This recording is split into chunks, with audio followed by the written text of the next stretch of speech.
યોગ દિવસની થીમ છે. દરેક વખતે અલગ અલગ થીમ હોય છે, તો આપણને ખબર હોવી જોઈએ.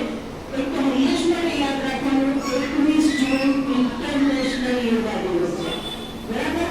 અને આજની આ વર્ષની થીમ છે યોગ ફોર વુમેન એમ્પાવરમેન્ટ, સ્ત્રી સશક્તિકરણ. એટલે આખું વર્ષ સ્ત્રી સશક્તિકરણ માટેના પ્રયાસો અમે કરશું. એમાં બહેનોને લગતી હેલ્થ આવી જાય. આપણે કોઈ હિમાલય કરવા નથી જવાનું, બરાબર? સશક્તિકરણ એમાં નથી બનાવવાનું કે તલવારે નથી જવાનું, વાલા નથી નથી જવાનું. હા, અત્યારે આપણને ખબર છે કોવિડ પછી તંદુરસ્તી માટે બહુ જોખમ છે. ગુજરાત ઉપર જોખમ છે, વિશ્વ ઉપર